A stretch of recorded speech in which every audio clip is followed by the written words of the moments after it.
बिस्मिल्लाहिर्रहमानिर्रहीम। अस्सलाम वालेकुम। This is me your biology teacher Mohammad Bilal और आप देख रहे हैं मेरा यूट्यूब चैनल सेशन एनएमडी केड। तो बेसिकली कल हमने डिस्कस किया था सेल मेम्ब्रेन के बारे में और आज का जो हमारा टॉपिक है वो रिलेटेड है माइटोकॉन्ड्रिया से। बेसिकली माइटोकॉन्ड्रिया आपने बचपन से पढ़ा होगा। वो क्या होता है कि बचपन में हमें पढ़ाया जाता है mitochondria is the power house of the cell. तो उसे पावर हाउस क्यों कहा जाता है मैं आपको आज सिखाऊंगा कि ये इसकी क्या खुसूसियत है जिसकी वजह से इसे सेल का पावर हाउस कहा जाता है। बेसिकली माइटोकॉन्ड्रिया हमारे यहाँ एक इम्पॉर्टेंट ऑर्गेनेल है सेल का, जिसके बिना सेल की लाइफ लगभग इम्पॉसिबल होती है। तो हम बात करते हैं माइटोकॉन्ड्रिया के स्ट्रक्चर के बारे में। तो कुछ इस तरह होता है, मैं यहाँ पे ड्रा करके दिखाता हूँ। ये होती है माइटोकॉन्ड्रिया की आउटर मेम्ब्रेन, जो कि हमारे यहाँ कहलाती है, अगर आप इसको कह लें तो माइटोकॉन्ड्रियल मेम्ब्रेन। ठीक है, उसके अंदर से इसकी और फोल्डिंग वाली मेम्ब्रेन होती है। ये इसकी दूसरी मेम्ब्रेन हो गई। इसके जो अंदर मेम्ब्रेन होती है इसमें यहाँ पे फोल्डिंग्स होती हैं, तरह तरह की फोल्डिंग्स होती हैं जिसे हम नाम देते हैं क्रिस्टी। मीन्स अगर हम बात करें इस मेम्ब्रेन की तो इसका क्या नाम है, क्रिस्टी। ठीक है, ये यहाँ पे हमारे यहाँ फोल्डिंग्स होती हैं। और अगर हम बात करें इसके अंदर की तो इसके अंदर जो लिक्विड भरा होता है, बेसिकली लिक्विड यहाँ पे नहीं होता। इसके जो दूसरी वाली मेम्ब्रेन होती है, हमने पढ़ा था माइटोकॉन्ड्रिया हमारे यहाँ डबल मेम्ब्रेनियस ऑर्गेनेल है। तो इसके अंदर जो मेम्ब्रेन होती है उसके अंदर हमारे यहाँ लिक्विड होता है जिसे हम कहते हैं मैट्रिक्स। मैं यहाँ पे लिख देता हूँ, यहाँ पे हमारे यहाँ मैट्रिक्स होता है। ठीक है, अगर हम बात करें मैट्रिक्स के बाद, यहाँ पे क्लियर नहीं है, मैं यहाँ पे इसको बड़ा करके दिखा देता हूँ आपको। ये हो गया हमारे यहाँ मैट्रिक्स। हो गई बात क्लियर। और अगर हम बात करें इसके अंदर, क्योंकि ये माइटोकॉन्ड्रिया हमारे यहाँ एक इम्पॉर्टेंट ऑर्गेनेल है, तो इसके अंदर अपना डीएनए होता है और अपना आरएनए होता है। तो कहीं पे अगर सेल में डिफेक्ट आता है तो ये खुद भी रिप्लिकेट या फिर डुप्लीकेट आप कह लें तो हो सकता है, खुद की कापीज़ बना सकता है ताकि सेल की एक्टिविटी को कंट्रोल किया जा सके। या फिर अगर सेल की एक्टिविटी को बढ़ाना होता है तो ये खुद को ही न्यूक्लियस के ऑर्डर के बगैर डीएनए रिप्लिकेट कर सकता है। डीएनए इसके अंदर अपना खुद का होता है। मैं यहाँ पे उसको बना देता हूँ, यहाँ पे लिख देते हैं, यहाँ तो डीएनए होता है या फिर आरएनए, इन दोनों में से कोई एक चीज़ होती है। हो गई बात क्लियर। और अगर हम बात करें इसकी तो यहाँ पे ये जो इसकी इंटरनल मेम्ब्रेन है, जो मैंने आपको बताया क्रिस्टी, इस पूरी मेम्ब्रेन पे ऐसे ऐसे मॉलिक्यूल्स होते हैं, या फिर आप कह लें तो ये क्या होता है, बेसिकली ये एक बहुत ही बड़ा इलेक्ट्रॉन ट्रांसपोर्ट चेन का प्रोसेस होता है, जो कि हमारे माइटोकॉन्ड्रिया की एक बहुत ही बड़ी खुसूसियत है। मैं यहाँ पे लिख देता हूँ, अभी हम नहीं पढ़ेंगे इसको, हमारे लेवल नहीं है वो, और ये हम यूनिवर्सिटीज़ वगैरह में पढ़ेंगे। इलेक्ट्रॉन ट्रांसपोर्ट चेन हमारे बुक्स में भी नहीं दिया हुआ ये प्रोसेस होता कुछ क्या है।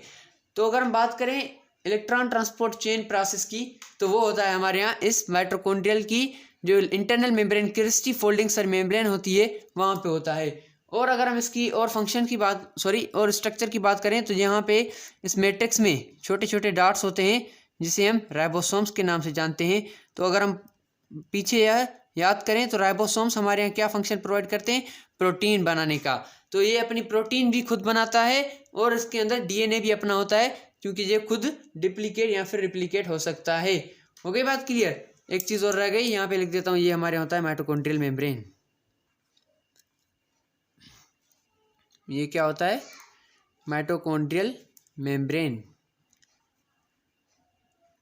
अगर हम इसकी एग्जिस्टेंस की बात करें तो माइटोकॉन्ड्रिया कहाँ पे होता है। अगर हम बात करें मेल की तो वो जो माइटोकॉन्ड्रिया होता है हमारे यहाँ, अगर वो हमारे यहाँ स्पर्म जो होता है मेल का, उसके टेल में मौजूद होता है, उसके हेड में मौजूद नहीं होता। और अगर हम रिप्रोडक्शन वाले टॉपिक को रिकॉल करें तो उसमें क्या होता है कि जो मेल का स्पर्म होता है वो कुछ इस तरह का होता है, एक इसमें टेल होता है और इसका हेड होता है, जो कि ओवियम से या फिर एग से फर्टिलाइज वाला पार्ट होता है, वो हमारे यहाँ हेड जाता है, एग से मिलता है जाके, ये हमारे यहाँ आपके लिए एग है। तो इसका जो हेड होगा वो इसके अंदर जाएगा, टेल हमारा बाहर चला जाता है। और हमारा जो माइटोकॉन्ड्रिया होता है मेल में वो बेसिकली टेल में मौजूद होता है। और अगर हम बात करें तो हम जो न्यू ऑफस्प्रिंग्स होती हैं, हम जो बच्चे पैदा होते हैं, उसमें जो माइटोकॉन्ड्रिया होता है वो हमारे मदर साइड से आता है, क्योंकि वो ओवियम में मौजूद होता है। और जो हमारा मेन का होता है, मेल का, वो बाहर ही रह जाता है, वो एग से फर्टिलाइज नहीं होता। हो गई बात क्लियर। तो यहाँ पे मैं भी ये भी लिख देता हूँ, इसकी एग्जिस्टेंस की मैं बात करूँ, ये हमारे यहाँ is present is present in sperm tail. ठीक है, एक तो स्पर्म टेल में होता है और दूसरा कहाँ पे होता है, is present in female ovule. हो गई बात क्लियर।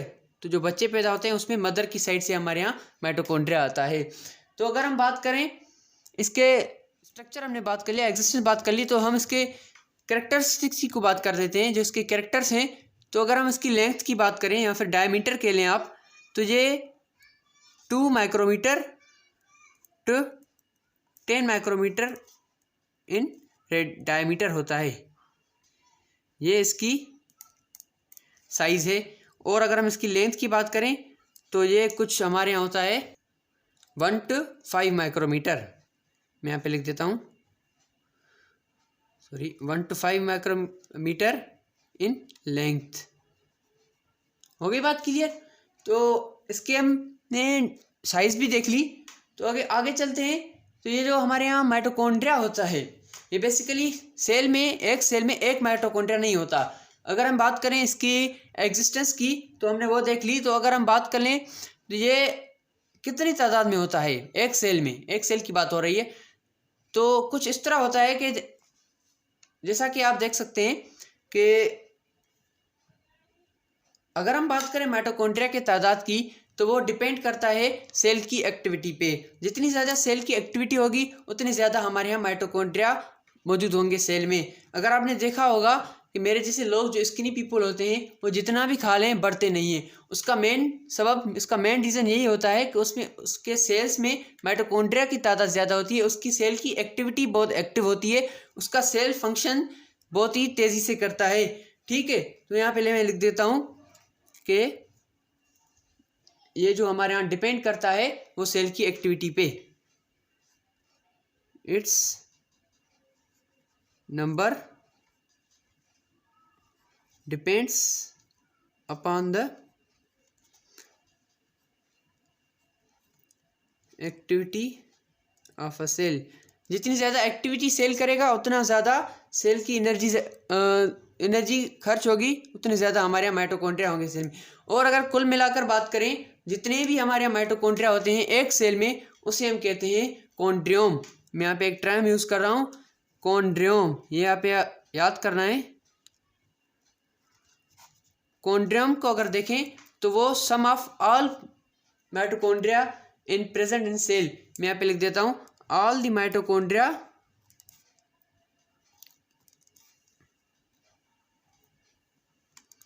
प्रेजेंट इन सेल, उन सबको मिलाकर हम क्या कह लेते हैं, कॉन्ड्रियोम।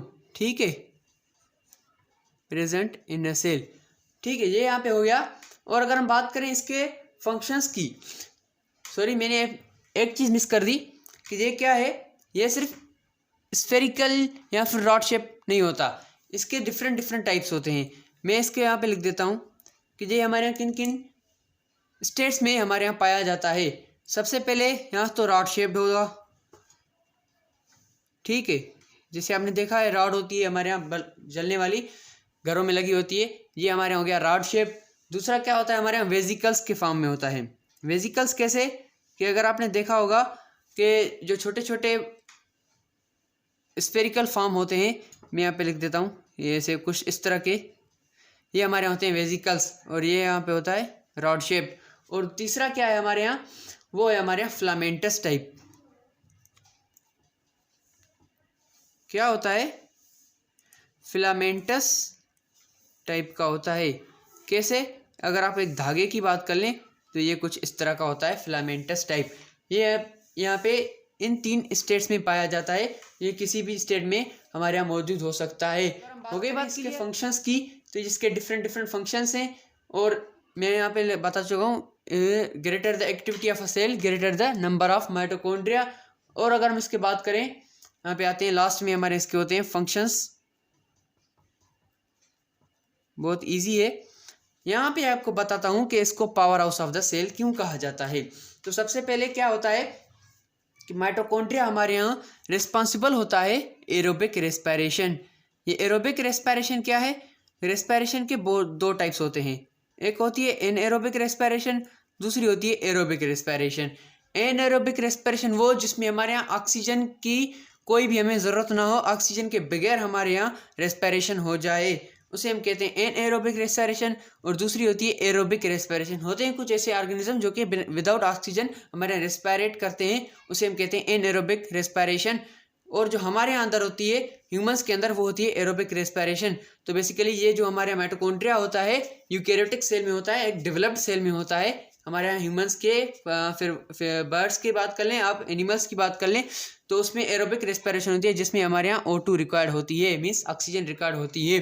तो ये क्या करता है, बेसिकली ऑक्सीजन को मेटाबोलाइज करके और फूड से मिला के उसमें से हमारे लिए एटीपी तैयार करता है, जो कि हमारे यहाँ एनर्जी मॉलिक्यूल होता है, एक बॉडी के लिए बहुत ही ज़रूरत होती है, ज़रूरतमंद मॉलिक्यूल होता है। तो यहाँ पे क्या कहलाता है, एरोबिक रेस्पिरेशन करवाता है।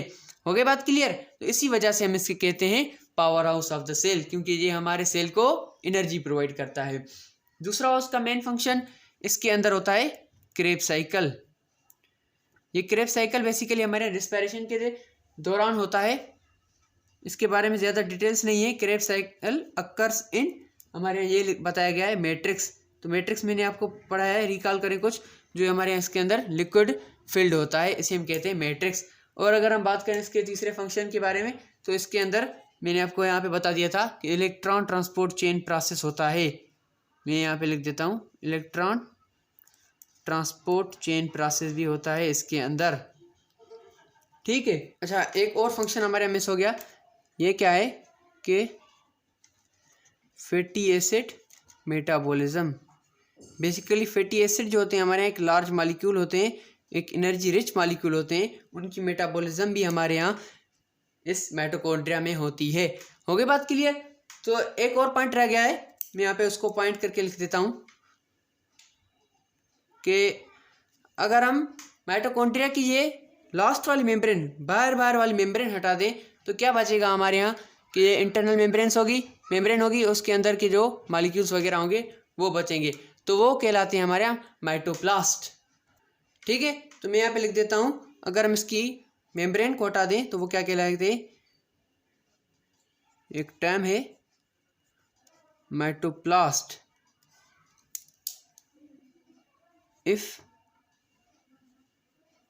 Outer mitochondrial